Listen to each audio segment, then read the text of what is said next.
पुण्यभूमी पवित्र तेथेन अंततो ज्ञानराधा सुपात्र आठविता महापुण्यराशी. नमस्कार माझा सद्गुरु ज्ञानेश्वर कुंडलिकावरधर श्री ज्ञानदेव पंढरीनाथ भगवान की जय. मौली ज्ञानेश्वर महाराज की जगद्गुरु श्री संत तुकाराम महाराज सब संतन की जय. अपने अपने माता पिता की जय. गणपती बाप्पा मोरया. मंगलमूर्ती मोरया. ज्ञानराज माझे योगाची माऊली म्हणा. ज्ञानराज जेने निगमवल्ली प्रगट केली. गीतालंकार नाम ज्ञानेश्वरी. ब्रह्मानंद लहरी प्रगट केली. अध्यात्मविद्येचे लाविले रोप. चैतन्याचा दीप उजळीला. 56 वासेचा केला से गौरव. भवार नवी नाव उभारली. श्रवणाचे मीसे बैसावे ओनी. साम्राज्य भुवानी सुखी नांदे.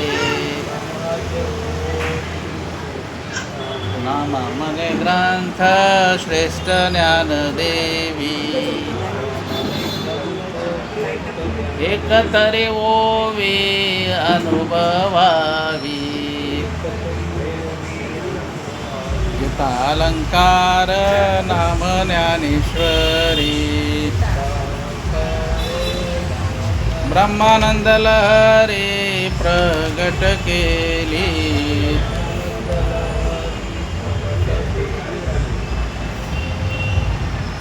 ज्ञानेश्वरी घरोघरी अर्थात ज्ञानेश्वरीची कार्यशाळा या कार्यक्रमात आपलं सर्वांचं स्वागत आहे. आज आपल्याला 14वा श्लोक आणि 15वा श्लोक 2 श्लोक घ्यायचे. तर नेहमीप्रमाणे मी पुढे म्हणतो, आपण मागं म्हणायचं, मोठ्याने म्हणायचं. अन्नाद भवन्ति भूतानि. अन्नाद भवन्ति भूतानि. प्रजन्याद अन्न संभवा. प्रजन्याद अन्न संभवा. यज्ञाद भवति प्रजन्यो. यज्ञात भवति प्रजन्यो. यज्ञ कर्म समुद्भवम्. 14वा श्लोक महाराज 13वा अध्यायामध्ये 14. मी परत आता पूर्ण म्हणतो, आपण पूर्ण म्हणायचं. अन्नाद भवन्ति भूतानि प्रजन्यादन्न भव संभवा. यज्ञात भवति प्रजन्यो. यज्ञ कर्म समुद्भवा. अन्नाद भवन्ति भूतानि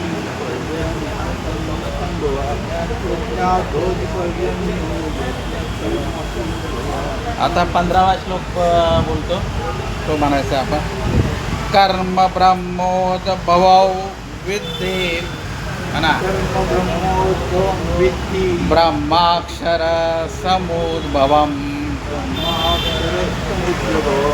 तस्मात् सर्वगतं ब्रह्म. नित्यं यज्ञे प्रतिष्ठितम्. परत एकदा म्हणतो, परत एकदा आपण मागे म्हणा. कर्म ब्रह्मोद्भवं विद्धि ब्रह्माक्षर समुद्भवं. तस्मात् सर्वगतं ब्रह्म नित्ये यज्ञे प्रतिष्ठितम्. ब्रह्माक्षरसमुद्रभवं तस्मात् सर्वगतं ब्रह्म नित्यं यज्ञेषु कीर्तितम्. 14वा श्लोक, तिसरा अध्याय. हां. आज आता 12 मे आहे ना, आजची तारीख 12 मे 2026. तर आजचं दिनविशेष असं आहे की आज आंतरराष्ट्रीय परिचारिका दिन आहे की नाही.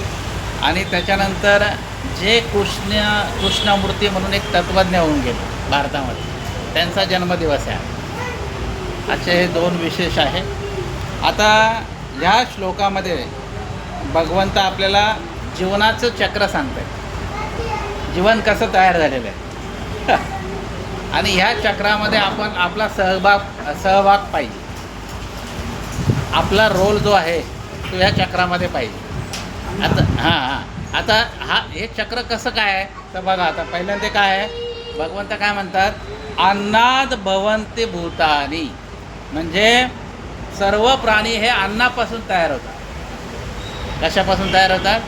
अन्न नसेल तर तयारच नाही होणार, येणारच. त्याच्यामुळे अन्नापासून काय होतं, प्राणी तयार होतात. आणि पुढे भगवंत काय म्हणतात की प्रजन्याद अन्न संभवा. म्हणजे पर्जन्य म्हणजे अन्नापासून पावसापासून अन्न तयार होतं. पाऊस पडतो आणि पावसापासून अन्न तयार होतं. पाऊसच नाही पडला तर काय होणार मग? कोरडा दुष्काळ. बघा, अन्न हे एक महत्त्वाचं आहे ना, कुठल्या फॅक्टरीत नाही बनत. हे महत्त्वाचं आहे की नाही. बघा, तुम्हाला मोटरसायकल एवढे शोध लागलेत की पण अन्नाचा शोध कोणी लावला नाही अजून. त्याच्यावर प्रक्रिया करून वेगवेगळे पदार्थ बनवतात. पण अन्न ही भूमीच तयार करणार.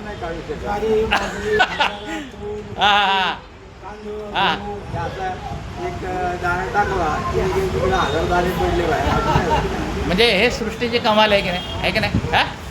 आणि विशेष म्हणजे ना पोटे साहेब, विशेष म्हणजे हे अन्न आहे ना, टिकलं असतं ना जास्त दिवस तर श्रीमंत लोकांनी गरिबाला खाऊनच नसतं दिलं ना. त्याची बघा एक वर्षानंतर त्याला कीड लागते, तुम्ही किती त्याला जपवा. ते तसं नसतं झालं ना तर लोकांना खायलाच भेटलं नसतं. बघा, तो बनवणारा कसा हुशार आहे बघा. त्याला पेरिशेबल गुड म्हणतात. पेरिशेबल म्हणजे नाशवान, काही दिवसांनी त्याचा नाश होतो. आता पुढे बघा, यज्ञात भवती पर्जन्यो.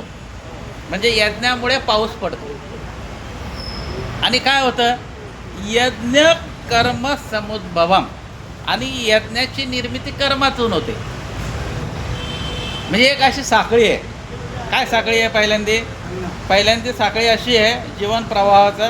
प्राणी कशापासून तयार होतो? अन्नापासून. बरं, आता अन्न हे कशापासून तयार होतं? पर्जन्यापासून, पाऊस. त्याच्यानंतर पाऊस कशापासून म्हणजे पडतो? यज्ञापासून पाऊस पडतो. आणि यज्ञ कशामधून काय तयार होतं? विहित कर्म. आपण जे विहित कर्म करतो, चांगले कर्म, याच्यातून यज्ञाची निर्मिती आहे. बरं, आता कर्म कशातून तयार होतं? वेदापासून. वेद कशापासून तयार झाले? भगवंतापासून. असं म्हणतात की वेद जे आहेत, 4 वेद, हे भगवंताच्या श्वासापासून तयार झाले. आणि मग ऋषींनी ते लिहिले किंवा ते पाठ केले, ही गोष्ट वेगळी आहे ऋषीमुनींनी. परंतु वेदाची निर्मिती देवाकडनं आहे. म्हणजे शेवटी प्राणी कुठं मिळतो? देवाकडे. जसं कुठले किती नद्या आहेत बघा, नदीचं पाणी नदी शेवटी समुद्रालाच येऊन मिळते. तसं जीव जो आहे तो शेवटी कोणाकडून मिळतो? परमात्माकडेच मिळतो. परमात्माकडूनच निघालेला आहे. गीतेमध्ये भगवंत काय म्हणतात? जीव हा माझा अंश आहे. ममय अंशम, माझा अंश आहे.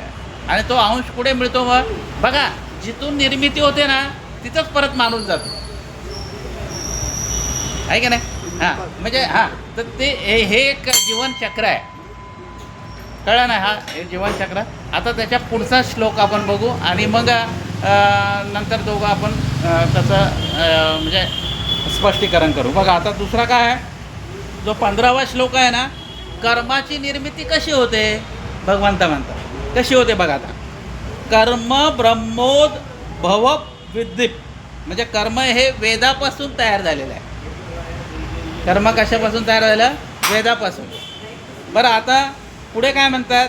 ब्रह्माक्षर समुद्भवम, म्हणजे वेदाची निर्मिती ही अविनाशी परमात्म्याकडून झालेली आहे. वेद देवाकडून तयार झाले आणि वेदापासून कर्म तयार झालं. आणि काय आहे पुढे? तस्मात सर्वगतम ब्रह्म, म्हणून ब्रह्म हे चराचरामध्ये भरलेलं आहे. म्हणजे असं देव कुठे नाही, भगवंत कुठे नाही, सगळ्या चराचरामध्ये तो भरलेला आहे की नाही. आणि नित्य यज्ञे प्रतिष्ठितम, प्रत्येक यज्ञामध्ये भगवंताचा अंश असतो. म्हणून आपण काय करायचं आहे? यज्ञ करायचा आहे. यज्ञाचा अर्थ असा आहे कर्तव्य कर्म. यज्ञ म्हणजे काय की होम वगैरे करायची गरज नाही. आपलं कर्तव्य म्हणजेच हा यज्ञ आहे. आणि ह्या कर्तव्यामध्ये भगवंताचा अंश असतो. बघा, इंग्रजीमध्ये एक म्हण आहे ना, वर्क इज वर्शिप. आपलं कर्म हीच आपली पूजा आहे. याचे वाटेल जे येईल ते त्याचं कर्म. एकदा काय झालं माहिती आहे का, एक तुकोबांकडे 4 माणसं आली. आम्हाला ज्ञान सांगा, आम्हाला का म्हणजे आम्ही काय कशाची पूजा करायची. तेव्हा एक अभंग तुकोबांनी रचला. स्वामी काज गुरु भक्ती पितृवचन सेवापती, हिची विष्णूची महापूजा अनुभव नाही तुझा. महाराज एके ठिकाणी म्हणतात, म्हणजे त्यांच्याकडे एक नौकर आला होता. त्या नौकराला काय सांगितलं? स्वामी काज, तू काय करायचं? तुझ्या मालकाची सेवा करायची. मालकाची सेवा हीच पूजा आहे. त्याच्यानंतर स्वामी काज पितृवचन, मुलाचं म्हणजे वडिलांचं वचन पाळायचं, हीच मुलाची काय? विष्णूची पूजा आहे. स्वामी काज पितृवचन स्वामीपती, पत्नीने पतीची सेवा करणं, हीच काय? हीच हां पतीने जर पत्नीची सेवा केली, बघा दोघांनी एकमेकाची सेवा करायची का? काय बिघडलंय काय? आता दोघंही समरस झालेले आहेत, तर दोघांनी एकमेकाची तुम्हाला माहिती आहे, माझे एक फडके सर म्हणजे माझे गुरुजी होते. त्यांनी एक अनुभव सांगितला. ते म्हणे, मी एकदा आता आमचा टायपिंग क्लासचा व्यवसाय होता, त्या नगरला गेले होते. एका क्लासमध्ये त्यांनी बोलवलं होतं. तर त्यांनी दृश्य पाहिलं की ते रात्री झोपायच्या वेळेला आरती करायची नवरा बायको. आणि त्यांना 2 मुलं होते, एक मुलगा एक मुलगी. तर मी एक दृश्य पाहिलं की तिची पत्नीने पाया पडली. कोणाच्या? नवऱ्याच्या, यजमानाच्या. ते मी बघत होतो, म्हटलं ठीक. पण नंतर मी बघितलं दृश्य, त्या यजमानाने सुद्धा त्या पत्नीच्या पाया पडले. तर मला राहावलं नाही. ते असे सर म्हटले मला. तर मी त्यांना म्हटलं, हे तुम्ही हे चुकीचं करताय असं. म्हणजे तिने पाया पडलं ठीक, तो का ती पाया पडत, मी का नाही पडू म्हणे. हां, ती माझी अर्धांगिनी आहे आणि ती माझ्या संसारामध्ये तिचा वाटा जास्त आहे माझ्यापेक्षा. म्हणजे तिचे उपकार माझे जास्त आहेत. तर स्वामी कास पितृवचन सेवापती, हिची विष्णूची महापूजा अनुभव नाही तुझा. त्यातला एक माणूस जो होता ना, तो बोलला, मी कोणाचा मुलगा पण नाही, मी कोणाचा नौकर पण नाही आणि मी कोणाची बायको पण नाही. म्हणजे मी काय करू? तेव्हा तुकोबाने त्यांना म्हटलं की दुःखे अनिकाची दुःखे, म्हणजे दुसऱ्याच्या दुःखामध्ये तुला पण दुःख म्हणजे आनंद नाही झाला पाहिजे. दुसऱ्या शेजारच्याला दुःख झालं तर आपल्यालाही दुःख वाटलं पाहिजे. हिची विष्णूची महापूजा अनुभव नाही तुझा. तर आपलं हे कर्म हेच आपली काय आहे? पूजा आहे की नाही. तर याच्यामध्ये बघा, निस्वार्थ कर्म करणं हा जीवनाचा एक आधार आहे. निस्वार्थ जीवनामुळेच काय होतं? जीवनचक्र चालत असतं. स्वार्थी लोकांमुळे जीवनचक्र चालत नाही. हे जग सगळं स्वार्थाने भरलेलं आहे. परंतु याच्यामध्ये जग चाललं आहे याचा अर्थ असा आहे की काहीतरी निस्वार्थी लोक आहेत या जगामध्ये. बघा काल काल का नाही परवाच श्री श्री रविशंकरांचा कार्यक्रम झाला बँगलोरला आणि आपले पंतप्रधान तिथे उपस्थित त्यांच्या हस्ते त्या म्हणजे काय म्हणतात त्याला ते कुठलं गृह होतं त्यांचं मंदिर म्हणजे ध्यान मंदिराचं त्यांच्याकडनं उद्घाटन झालं. तर तेव्हा ते रविशंकर म्हटले की याचं उद्घाटन करायला तुम्हीच एक लायक आहात म्हणे. हा एक शब्द त्यांनी वापरला. म्हणजे तुम्ही आमच्या क्षेत्रातले नाही आहेत पण खरे तुम्ही कर्मयोगी आहेत म्हणे. हा शब्द त्यांनी वापरला. आणि त्यांनी त्यांच्याबद्दल बरंच ते म्हणे बोलण्यासारखं बरंच आहे परंतु आता वेळ नाही. आणि बोलता बोलता आता तुम्हाला माहिती आहे नरेंद्र मोदी कसे बोलतात, बोलायला कसं आहे. त्यांचं भाषण झाल्यानंतर ते उभे राहिले. त्यांचं शेवटचं भाषण होतं आणि पण ते म्हटले की बुवा असं आहे तुम्हाला असं वाटेल की माझी त्यांनी स्तुती केली म्हणून. स्तुती नाही केली म्हणे माझी. त्यांनी मला प्रत्येक ठिकाणी मी बघितलं म्हणे 9 कामं त्यांनी मला सांगितली. बघा किती म्हणजे लक्ष असतं ऐकण्याचं, किती एकाग्रता म्हणजे. आणि पुढं काय हे आता मी तरी तुमच्या पुढे वही घेऊन बसले. बोलले की लगेच नाही पूर्ण नाही राहत. गुरुदेवांनी 9 कामं मला सांगितली म्हणे. माझी स्तुती नाही केली आणि मी ते करणार म्हणे. आणि सर्व कामं सरकारच करेल असं नाही म्हणे. ही गुरुदेवांसारखी माणसं या जगामध्ये आहेत म्हणून हे जग चाललेलं आहे. मी तुम्हाला काय म्हणतो निस्वार्थ जे कर्मयोग आहे त्याच्यामुळेच ही सृष्टी चालते. आणि भगवंताने सृष्टी अशी तयार केलेली आहे. पण आपण कसं आहे आपण तर काय होतं काही लोक भगवंतच मानायला तयार नाही. आता त्याला एवढं सांगितलं तर त्याला त्याच्या डोक्यातच राहणार नाही. त्याच्यामुळे गीता ही अभक्ताला सांगूच नाही. बघा कुरुक्षेत्रावर कितीतरी माणसं होती तिथे. मग अर्जुनाचीच का निवड केली त्यांनी? कारण अर्जुनाचे 2 कारणं आहेत. एक तर तो भक्त आहे आणि दुसरा आहे सखा आहे. काही गोष्टी आपण मित्राला चांगलं सांगतो आहे की नाही, मित्र जो असतो त्याला सांगतो. आणि भक्त म्हणजे तो अतिप्रिय आहे. तर अशी त्याच्यामध्ये गीतेची रचना आहे. आणि निस्वार्थीपणा हाच कर्मयोगाचा काय गाभा आहे. आता याच्यामध्ये 4 ओव्या सांगितलेल्या आहेत ज्ञानोबरायाने 134 ते 137. त्याचा आपण 2-3 मिनटामध्ये हे करू. 3 मिनटं आहेत. 3 मिनटामध्ये पळावर घेऊ आणि संपला. बघा बोला. अन्नास्तव भूते अन्नास्तव भूते प्ररोहो पावती समस्ते पावती समस्ते मग पर्जन्युया अन्नाते सर्वत्र प्रसवे. या अन्नाते सर्वत्र प्रसवे. म्हणजे ज्ञानोबा इथं म्हणतात अन्नापासून भूतांची निर्मिती होते. आणि प्ररोहो या शब्दाचा अर्थ वाढ. अन्नामुळे भूतांची काय होते वाढसुद्धा होते. आणि प्रजन्यामुळे अन्न तयार होतं. हा क्रम माऊलींनी ते तसं सांगितलेलं आहे. श्लोकामध्ये जसं लिहिलं तसंच आहे. पुढे बघा. तया प्रजन्या यज्ञी जन्म यज्ञाते प्रगटी कर्म कर्मासी आदि ब्रह्म वेदरूप. प्रजन्याचा जन्म यज्ञातून होतो. आणि काय यज्ञ कशातून होतं? कर्माने होतं. आणि कर्म कशात तयार होतं? कशातून आले कर्म? वेदातून आले. हा सिक्वेन्स लक्षात ठेवायचा. म्हणजे पहिलं काय आहे? अन्न आहे. नंतर आहे प्रजन्य आहे. नंतर काय आहे? प्रजन्यानंतर काय आहे? यज्ञ आहे.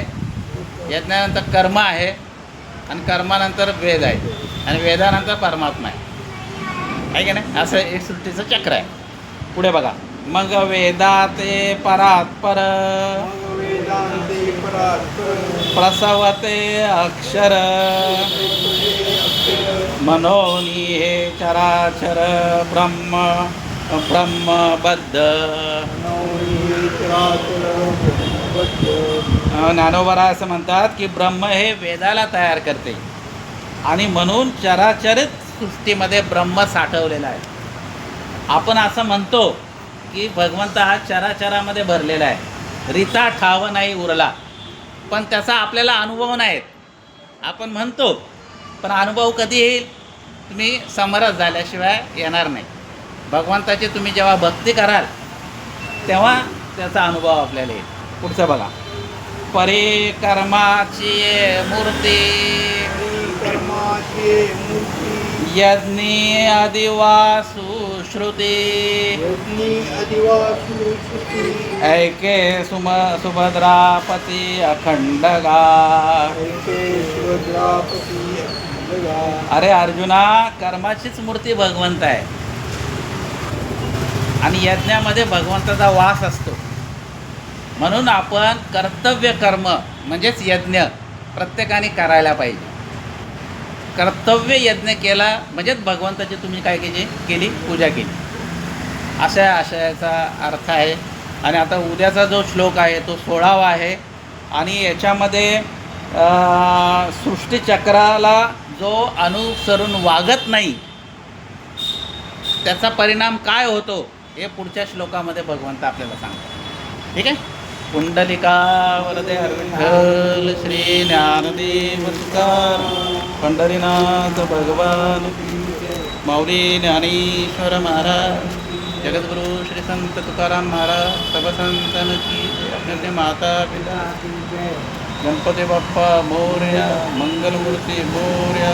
आता विश्वात्मके देवे हे देवांग दोषावे दोषोनी मद द्यावे कसा हे जाण हे जय क्रांती व्यंकटी साडो दया शंकर वरती वाडो भूता परस्परे पडो मैत्र जीवाचे दुरिताचे तिमिर जावो विशुद्ध धर्म सूर्य पाहो जो जे वांछिल तो ते लावो प्राणिदात वर्षद सकळ मंगळी ईश्वरनिष्ठांची मानदियाळी अनवरत भूमंडळी भेटतू दयाबुधा कला कल्पतरुचे हरव चेतना चिंतामणीचे गाव बोलते जे अर्णव पियुषांचे चंद्रमे जे अरांशन मार्तंड जे तापयन ते सदा सर्व सचन सूर्य किंबहुना सर्व सुखी पूर्ण होणे ते लोकी वजते दो आदि पुरखे अखंडित आणि ग्रंथ विशेष लोकी दृष्टादृष्ट विजय होवावे तेथ मने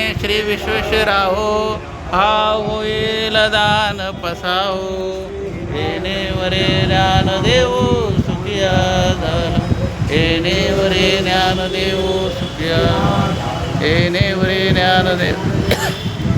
हरि ओम शांती शांती.